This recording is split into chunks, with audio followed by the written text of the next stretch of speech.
Hello everyone. Just sort myself out here. We'll wait for a few people to join. Salam. Hi Dennis, hope you're well.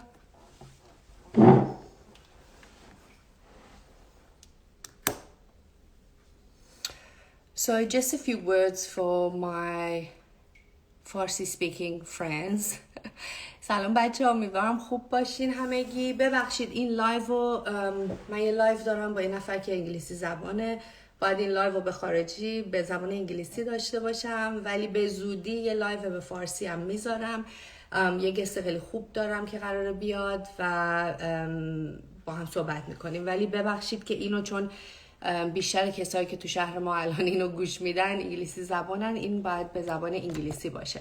I just wanted to give everyone a quick explanation that this live is going to be in English, and that I will have more lives that will be in Farsi. Yeah, I'm sorry, Payman. ببخشید.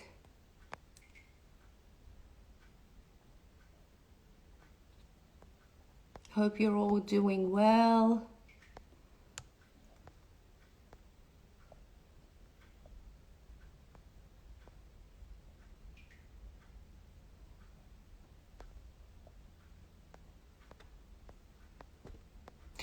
So guys, I have got a real treat for you guys once again. So I'm going to be having a chat with someone very talented and knowledgeable who is here in our city, Brisbane. This man is a man of many talents and a lot of knowledge, and he wears many hats, and I've had many chats with him and we relate on a lot of topics with each other because like myself, he wears a lot of different hats, and he is not someone who just settles for one line of work or just doing one thing. You know, he helps others, you know, he gives advice, he's a financial planner. We'll go through all the different things he does, but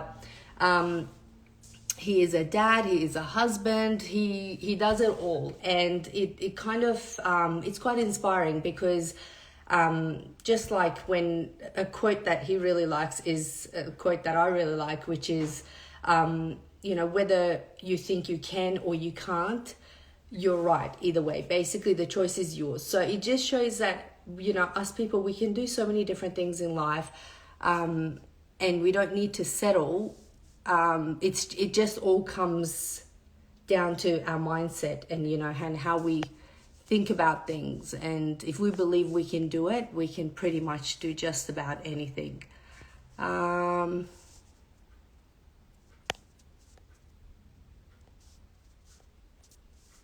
Hello. I just take a moment to say hi to everyone.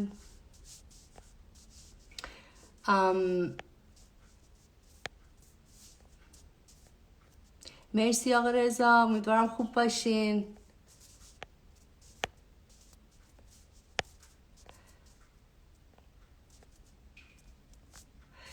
Write here for me where you're all from. اینجا بر من بنویسین از کجا همه join میشین. It's always interesting to know where everyone's joining from. I know my sister's here. Hi sis. I know where she's joining from.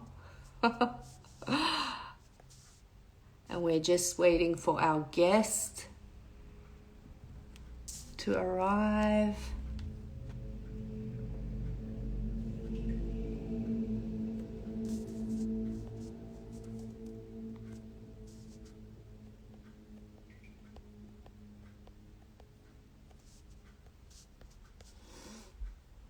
All right. Now, our guest has arrived. So if you guys are all ready, we are going to invite him on and have a bit of a chat. And the topic that we're mainly, there's so many things to talk about with him. But the topic that we're going to tackle most today is the power of the internet and social media, because so many things that he does revolves around utilizing social media, utilizing the internet, and that's what makes so many things possible. So let's have a bit of a chat. Michael Khouri, I know you're here, so let's bring you on.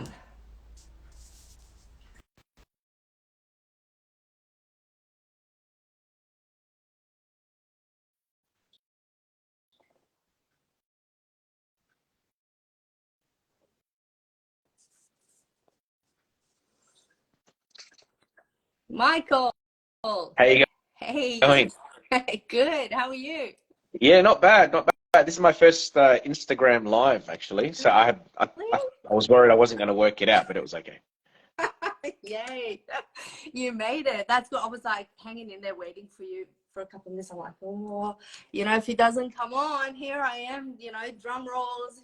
And there is not there.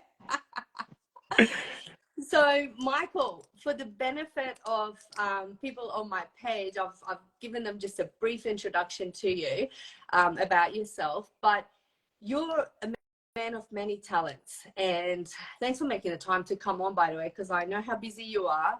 So, you're a dad, you're a husband, you're a green thumb, you're a financial planner, and you have a podcast. And on your podcast, you are very humble. You only say a few of the things that you actually do.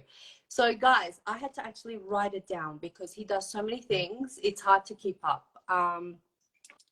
So husband, dad, green thumb, podcast host, financial planner, drummer, blogger, and most importantly, well, second to husband and father, professionals for change. You do a lot of charity work as well. So Michael, how do you manage it all? How do you manage your Yeah, time? Let's start with that. honestly, it sounds like a lot when you mention it like that. I think for me, it's just I just have different passions, and I've always been someone full of energy. I mean, I've partly self-diagnosed myself with ADHD, but I think I just have lots of energy, and if there's something that I love, I just put everything into it, if that makes sense. So yeah, I mean, I would say the number one, if you say how do you do it, like the number one is having a supportive wife. Like that's probably without my wife, I wouldn't be able to do probably half of that.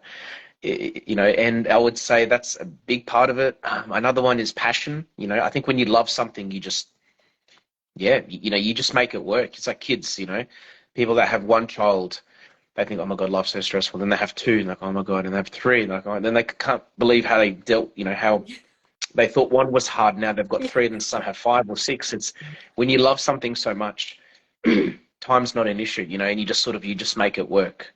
That's true. So how many kids have you got? Three. Three. Good on you. My God. And see, this is the exact scenario because when I had one, I was like, I am dying of the lack of sleep. Like, how do people do this? Yep. Then I had two, and I was like, oh, I was such an idiot when I was saying I was suffering back then. And here you are with three kids, and I know your wife must be so, so supportive. And another thing I know is that, and this is very fascinating for me. So for the benefit of our followers, you were someone who was not a fan of social media until you decided that you are going to stop making your wife listen to everything you have to say, and you're going to come onto social media and talk about all your knowledge, right? Literally. Literally, it was I wasn't a big fan, and even now, like I'm careful with what I post as well. Like I don't post much family stuff. I like to keep private life as private as I can. But saying that, I'm also open about my private life with clients and friends and people because I feel like if I expect people to tell me about their lives, I should be able to tell them about mine as well. I think it's only fair. Yeah. But yeah, you're right. It's a bit of a love-hate relationship. Yeah.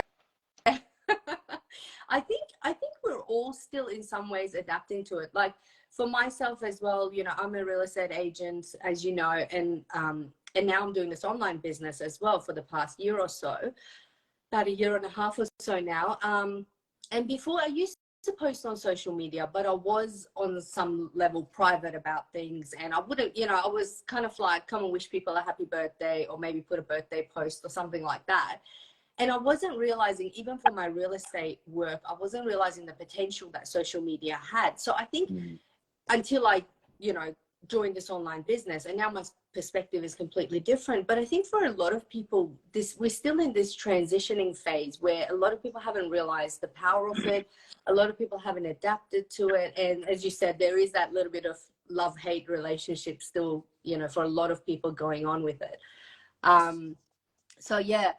So, Michael, with your podcast, let's talk about your podcast first, because I know there's so many things, to talk to you about, but we won't be able to cover everything.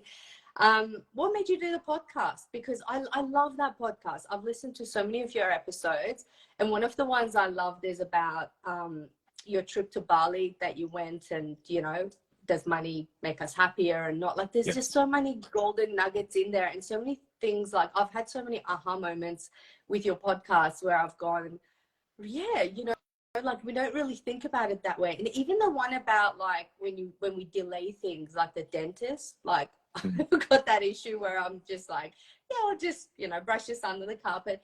So what made you do the podcast? Because it's absolutely brilliant. And tell our viewers about your podcast. It's called more than the sheets.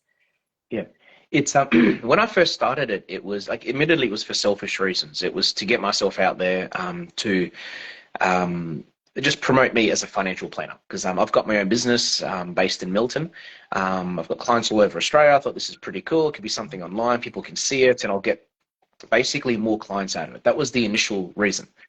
Um, I would say within after the third or fourth episode of doing it, my reasons changed completely, and it became more about, excuse me, it became more about helping others, because every week an episode dropped, I suddenly had a friend or a family member or someone messaging me saying, "Oh my God, I listened to your episode. We learned this from it." Or, "Yes, this helped me so much. Oh my God, I can't believe I've never thought about that before." And for me, it stopped being about clients and all that. It just became about actually helping others. And it's like, wow, this is awesome. Like, I'm actually talking about something I love talking about. People are getting something out of it, and I'm able to help more people. Because, like, as an advisor, I can normally only help people that I have as a client. I can't just walk up to someone on the street and tell them to show me their finances. But doing this, it just gave me that purpose, and that's when it literally became a passion. Because um, it's been actually, we're about to hit our 3-year anniversary. We're on to episode 150, I think. So, Wow. and there's been weekly episodes, yeah. So it's a lot of effort doing it every week, but Mm. I think going back to passion, it's because it's something that I love doing. I still do it, and as I said, it's just developed over the years, and I'm able to talk about things that I'm passionate about. And you could probably tell most of it's common sense, really, like the stuff you just mentioned. Like, it's things that we know, but sometimes we need to hear it from someone to be like, "Oh yeah, that's a good point," or "Yeah, that's a good way of looking at things." And I'm not perfect. Like, I'm not a scholar, I'm not a psychiatrist, I'm not a life coach. I'm none of these things, but I've just been through experiences, and I love talking about things. And it's just something that I've noticed is helping other people, and that's literally the main reason I do it now. Mm. And the cool thing about it, like, as a even as an advisor, when I get a new client coming into the office now, they've normally listened to several episodes.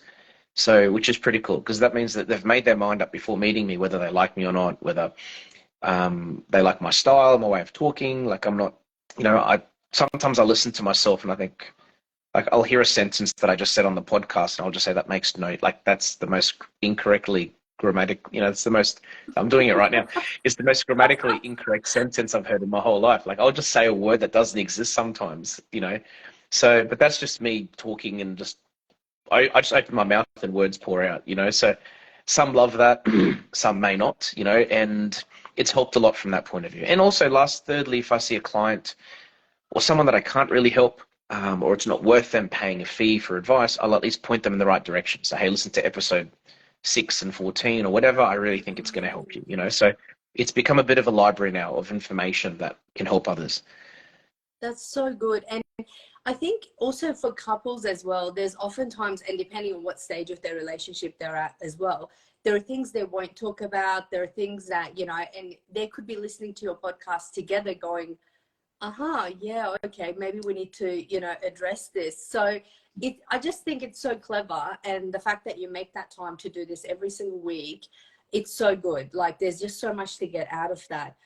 So with what you do, with your financial planning, where you're advising people, and, your podcast, all that put together, what sort of common problems do you see? Like, if you had to name one or two really common problems that people have or they come to you with, what would that be? I'd say the biggest one is not managing money, like ignoring budgeting, basically.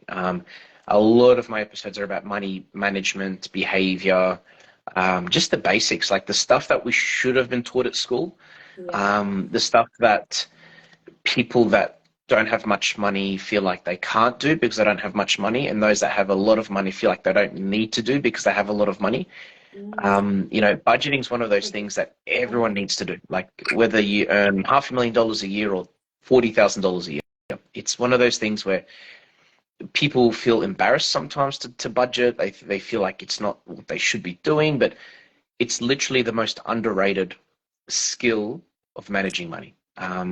You'll find anyone that's been successful with money in their whole life in any way, shape, or form will tell you that the way they did it is by managing money in a smart way, by having structure, by having some sort of process.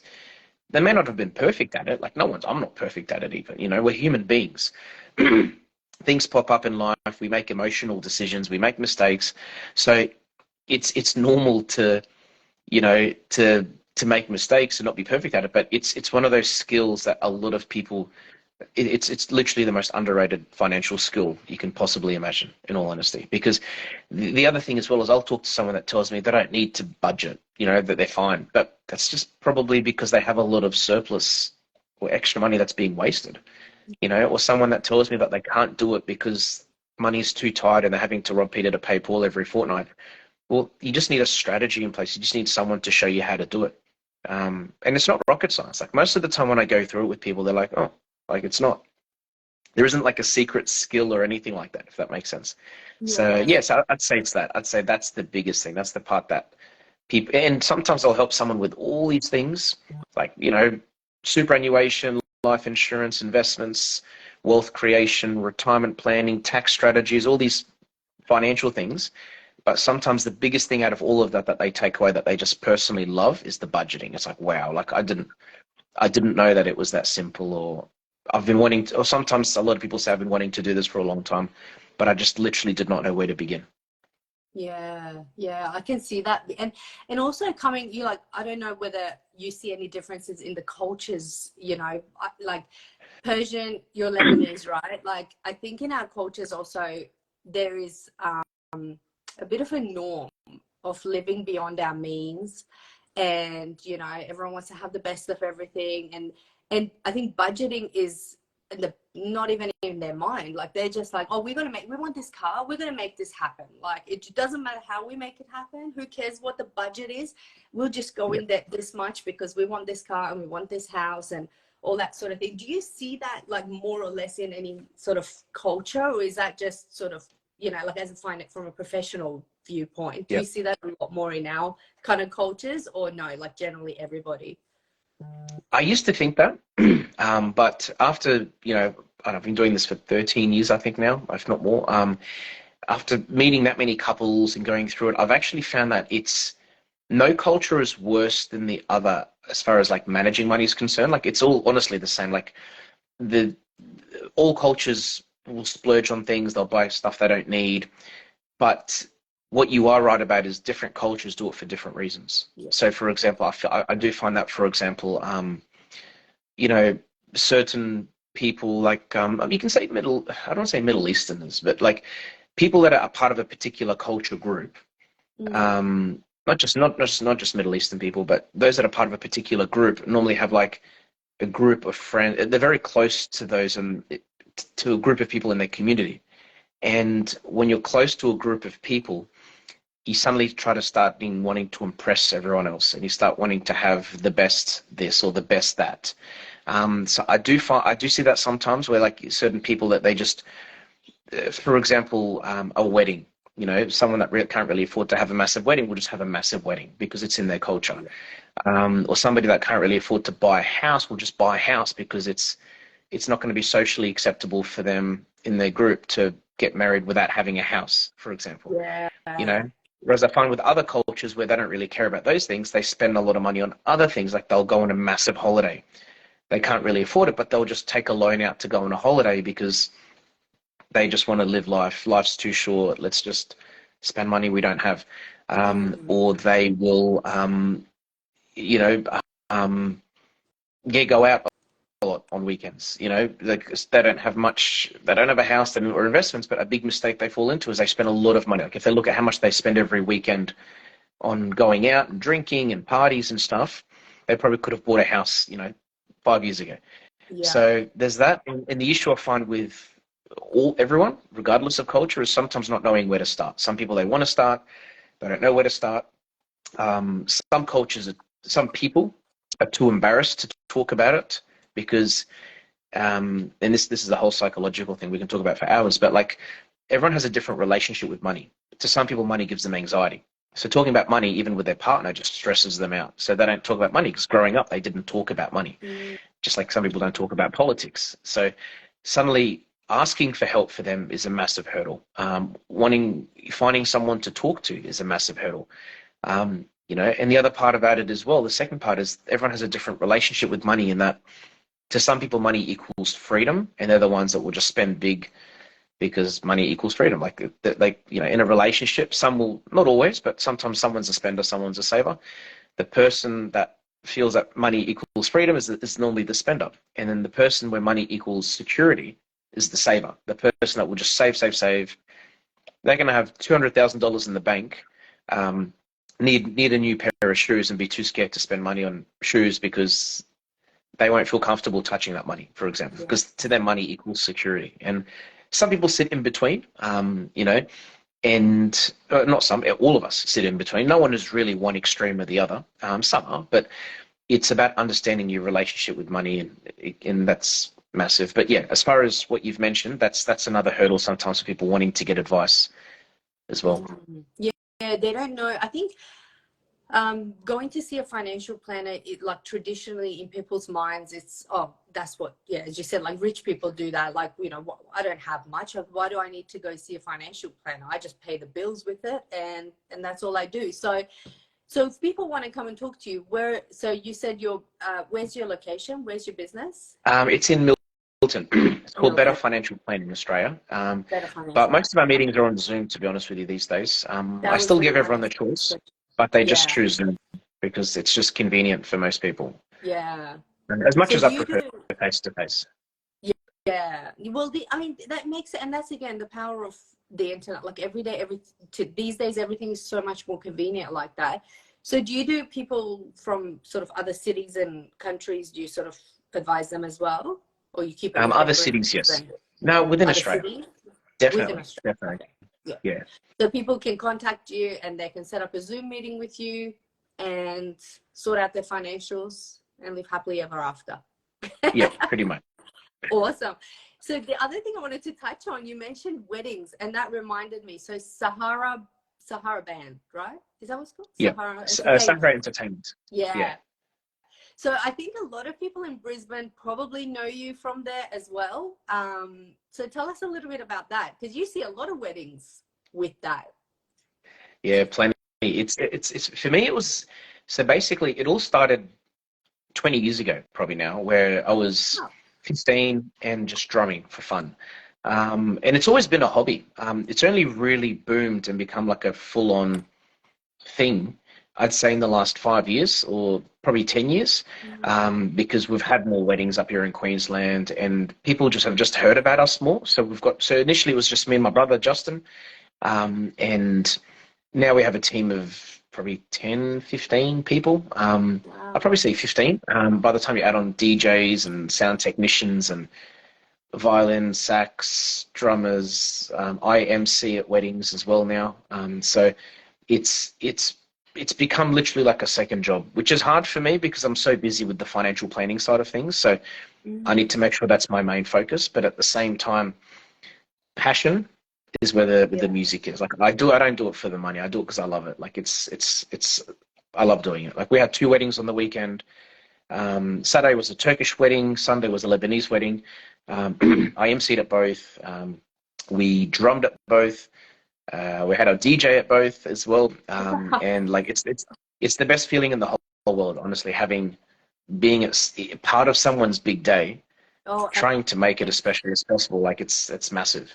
and you guys give, and I've been at weddings where you guys come in and literally you give such a oomph to the event. Like it doesn't even compare with your traditional bride and groom entering, it's like suddenly these big drums come and everyone's hearts just beating, and it's like, oh my God, you know, what is going on? It is awesome. So financial planning, podcast, if you need a DJ, if you need an MC, if you need drama, seriously, That's like crazy. I don't know how you manage this all, and it's, you know, it's good for people to get inspired by this, because a lot of people go and do their 9 to 5 jobs, and the minute they have to do anything extra from that, they are overwhelmed. They can't, Yeah. they're like, oh, you know, this is too much and I can't handle this and whatnot. And we just don't realize we have so much potential. There is so much good that we can do.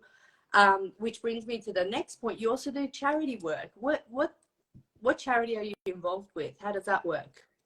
Yeah, so it's excuse me, and it's a charity that we've just literally launched recently. It's called Professionals for Change. So what it is, we provide education to children in third world countries, basically. In some of these countries like Africa, $50 will educate a child for literally one whole year, um, which is massive, yeah. And the idea, it actually came from, I was at a charity function, and I really liked what that they were doing, and I went up to them and asked them if they have anything for professionals. I'm like, look, as a business, if I want to become like a donor or be part of a particular program or something, can I do that? And they said, no, not really. And I said, all right, well, can I start something? They said, yeah, go for it. So that's sort of how it started, and it's officially just launched recently. I've been working on it for ages. It's just been, again, a time issue. But it's essentially for professionals. So whether it's financial planners, accountants, lawyers, real estate agents, any professional can become like a donor. They then put like a little thing, a badge on their email and website saying that they're a donor. They can become a donor for at least $50 a month. And at the end of the year, they can put their hand on their heart and say that they've given education to up to 12 kids that year by just $50 a month, you know. And I say up to, because in some schools it costs more than $50, obviously. But it's yeah, that's something I'm so passionate about, that I want to be able to put so much more time into moving forward, you know. The exciting thing is that money doesn't go to me. It goes straight to an organization called Hatter. They're a registered charity. They've got deductible DGR status, so any donation is tax deductible. And money goes to them. On the ACNC website, you can see that 99% of the money goes to the charity, 1% is bank fees or something like that. So it's not like a charity where the money goes towards people's wages or anything like that at all. So the money goes straight there, straight overseas. I've got friends that work in some of these schools, so I actually know it's going there. And the idea is that as professionals, we have an education, and because of that education, we can have a livelihood, we can help other people, we can have a job. These children without an education, they don't have that. You know, for them, it's either be on the streets or end up in prison or something worse, because they don't have an education. They didn't go to school. You know, so the idea is, if there's education, there's choice. It's been 18 months in the making, but I'm so excited that it's finally out there, and I spent a couple of hours last night sending out emails to people that I know as well. But it's exciting.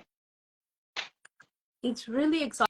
It's such a good cause, and it's such a good feeling, because, you know, as you said, we all have education, and we come out of school and we sort of find ourselves in what we want to do, and then we go on to further educate ourselves and do, you know, self-educating and all the things and resources that we have access to, where they might not, and they can't do all of that stuff. So it's such a good feeling to be able to do that. I think that was so interesting. When I heard about that as well, I thought, wow, that's a really good cause, because a lot of people as well, like, people do want to give back.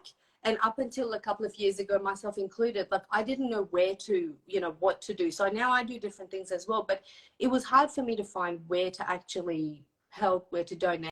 So for anybody out there who actually wants to contribute anything, contact Michael. If you don't know how to contact Michael, contact me, and I'll put you in touch with Michael, and you should contribute to this, because it's a good feeling, and we all need to give back, and it's all about karma, right? You do good, Big get time. good back in your life. It's so important. And I think it's easy to get busy in your day-to-day life and not think about this sort of stuff. And when you sort of pause and think about it, you're like, God, you know, we forget how fortunate we are. We're living in this country. We've got everything we need.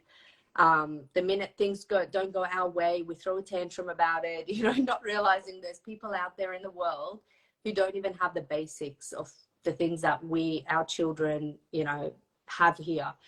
So that's a really good cause. So that's really awesome. Thank you so much, Michael, for running us through all of that. So guys, get onto that podcast. It is absolutely brilliant. I love listening to it. You will too. And get in touch with Michael, no matter what your financial situation, get some advice, change your financial situation, make it okay to talk about it. It is important. It will change your life, and it does matter. Is there anything you want to add, Michael? The only thing is just with the charity, if they want to check it out, it's p4c.au. And lastly, I think you finished it off perfectly, to be honest with you. I think that's it. Just as long as, and literally one of my recent episodes was about following your passion. Like if you literally do what you love, which I know it isn't that easy because not everyone has the choice to work in something that they're passionate about, and that's obviously fine as well, because you can only control certain things in your life. But if you can somehow work on something that you're passionate about, it'll have a massive impact on your life. And if you're in something that you hate and you're unpassionate about it, just start making the small changes to move towards what you want to do, because it's a massive journey. For me, it's been a humongous journey, and it's still massive. Like I was up last night till 1:30 working, you know what I mean? So it's massive. And it's like, I saw this reel on Instagram or TikTok. You've probably seen it, but it's so funny. It says, I quit my 9-to-5 job because I wanted to start a business, and now I work 24/7. So it's Yeah. anyone that has a business knows that it's you've never really made it. Honestly, you've never really made it, and it's always a massive journey. And every week I'm learning. Every week I'm like developing, realizing I've made mistakes, learning from those mistakes. Like it literally does not stop. And one of my favorite quotes in life, I love this quote. But it's there's an R-rated version. Well, not R-rated, but I won't say any swear words, but basically it says success is like pregnancy. Everyone congratulates you, but no one knows how many times you got screwed to achieve it. That is so true. That is so true. Yeah. So, no, And thanks for having me on, really, Sanas. sorry. Oh, sorry. I said thank you for having me on, but sorry, did you want to add something? Yeah, no. I just cut you off. Yeah, I was just going to add about that. It's funny because oftentimes people say to me, like, since I've started the online business as well on the side of my real estate business, I barely get to see anyone. Like, I'm so busy, but it comes down to that passion. People are like, aren't you now busier than before? I'm like, yeah, I am, but I love it. Like, I'm just sitting in it, working on it, enjoying it, loving it, knowing what my mission is, knowing what I want to try and achieve for my future. So when that passion is there, like you're surviving on 2 hours sleep and you don't care because you're just so passionate about it. All you want to do in every single spare minute is that. So it's so important to find, what you're passionate about. You're absolutely right on that. And the other thing, actually, I forgot to ask you, well, we kind of touched on, but I just want to, before you go, come back onto that, is how did sort of the internet and social media change and affect your businesses, like as a whole, because you work a lot with internet, you work a lot with social media now. How has that helped your multiple businesses that you're doing at the moment? Yeah, it's given us like scalability, because as a person you can't, like, think about it, there are only so many, which we've just talked about how there's only so many hours in the day, so our time is very limited as it is. And the internet, what it does, it gives you scalability. Like it gives you the ability to reach literally thousands, millions, billions of people. It's one of those things where it's like planting a seed. If you work on something like an online business, or a podcast, if you plant the seed, you work really hard initially, you don't see the plant really growing, but at one point you'll look back and think, oh wow, like that's like, look what's happened, look what's been created. Like the podcast, 150 episodes is massive. Like I didn't even think I'd get past 20. I was so nervous doing my first 10.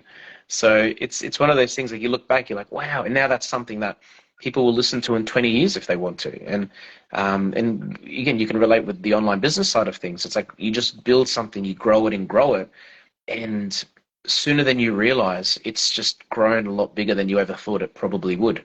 And you then can reap the benefits from that. And but what then happens, and this is like with money in general, as you save or invest, you know, success creates success and it just multiplies as well. So if you're really successful in one part of your life, it just has a multiplying effect, like a snowball effect in a way. Mm. And suddenly you'll do other things that you didn't think you could do. And then that just grows even more. And then, and again and again. And then suddenly you look back 10 years later, 20 years later, like, oh my God, like I can't believe, 20 years ago, I did not think I'd be able to do this. And sometimes it's all thanks to that one decision that you made, whether it's, starting a business, or starting a podcast or something like that. So, yeah, Yeah. and I think planting a tree is the best way to put it. Like I had a lemon tree that I got rid of a few years ago because we put a shed in the backyard, but that tree was tiny initially.